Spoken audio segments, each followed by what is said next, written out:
Cassandra Wilson is our next speaker.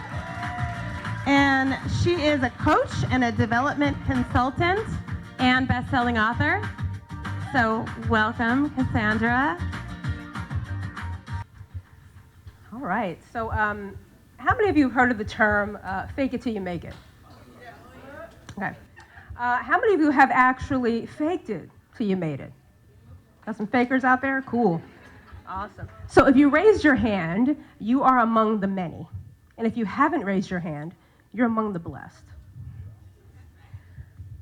I'm Cassandra Wilson, a professional of developing leaders, a certified leadership coach, and a person who has used her grit and tenacity to build a wonderful life, and someone who is way too real to fake it.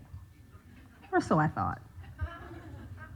I was very surprised to learn that about 70% of all people, not just men or women, but people in general, experience imposter syndrome in their lifetime.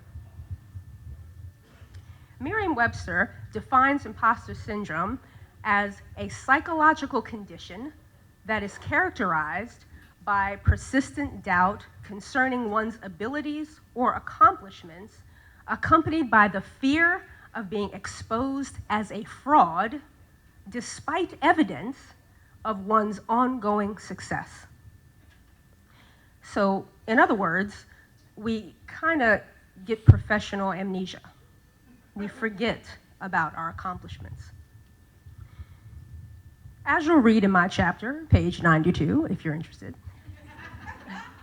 I'd always said, imposter syndrome, that happens to other people. It doesn't happen to me. Well, about 8 years ago, I left a company that I spent a better part of 20 years in, and, ooh, it's a nice little ringtone. About 8 years ago, I left a company where I'd spent a better part of 2 decades, and I was very familiar with everything and comfortable, and I moved to a completely different industry where I was really unfamiliar, but the role was the same, the work was the same, so I really wasn't that worried. About 3 months into the new role, a triggering event occurred. Well, let me rephrase that. I chose to experience a trigger around this particular event. And what happened leveled me. I began to question my abilities, my talents, my skill, myself, and this went on for an agonizing 6 months. As the definition tells us, imposter syndrome is an intrinsic and internal negative perspective, view that we hold of ourselves, that we bestow upon us. I didn't realize, but I placed myself inside of a box, trying to hide my inefficiencies and inequities from my leaders and my clients, my colleagues. I didn't realize at the time that I was playing a game of hide and seek alone. And the worst part was, I didn't talk about it to anyone. I was ashamed, so I didn't say anything to anyone about it, and that was the worst part of it all. Luckily, I was able to overcome that and move beyond that mental roadblock.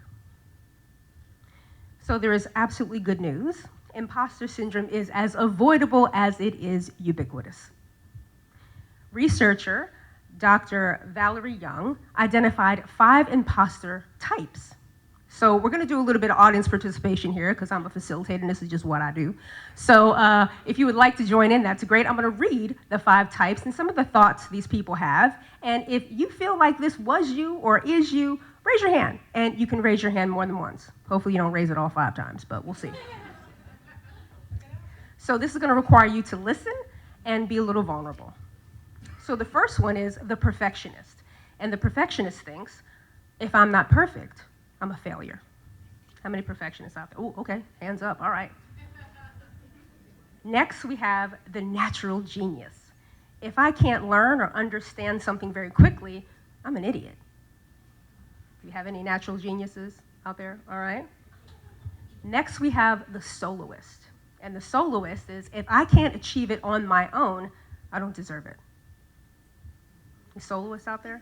Okay, how many of you raised your hand at least 3 times? Shouldn't ask. Okay, I don't want to know. Next is the super person. And this person feels if I am not the hardest working, highest achiever, then I'm nothing. I got to work the hardest. All right. And the last one, the fifth one, is the expert. This is the one that I fell under. If I don't have all the answers, I'm useless. That was mine. All right, so causes of imposter syndrome can range from your upbringing to new opportunities or changes. Even certain personality types might suffer this more than others, and even social anxiety can bring it on. Some of you might be thinking, okay, Cassandra, so I played along, I raised my hand, I may be dealing with this, so what do I do?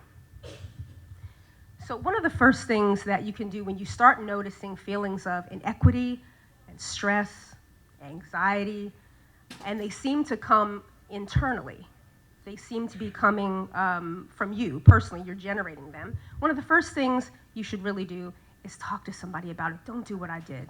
Don't keep it to yourself. Make sure that you're talking to someone about it. Second is assess your abilities. Are you really someone who is nothing or useless or super bad at what you're doing? Or do you just need help? Do you need to just gain some more experience? And are you willing to ask for that help and accept it? Another thing you can do is question your thoughts. Question your line of thinking. Are your thoughts rational? Are they true? Are they logical? And more importantly, do other people really think and believe this about you? And lastly, and I think this is the most important one, stop comparing yourself to other people. It's one of the worst things we can do. Somebody in the back's like, hallelujah, I saw you. It's one of the worst things you can do, yet we do it all the time. What someone else might think of you ain't none of your business.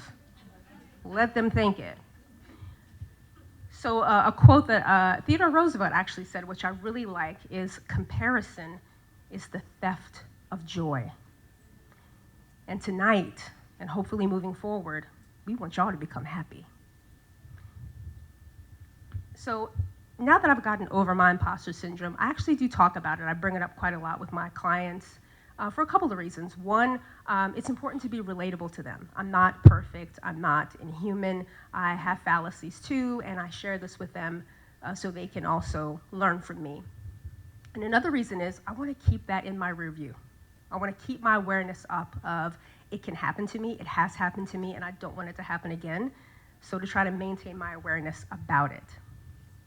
So if you've ever felt like a fraud or not good enough, or if you felt like you had to fake it, just know you are among great company. So many people have experienced that as well. You're definitely not alone. So I ask you to be your own ally, seek help, and get out of that little box that you might have shoved yourself in. And with that, I want to thank you for listening. Thank you so much for participating. And thank you for reading and buying this book. Thank you, Kim, for everything. And I wish you much happiness. Thanks so much.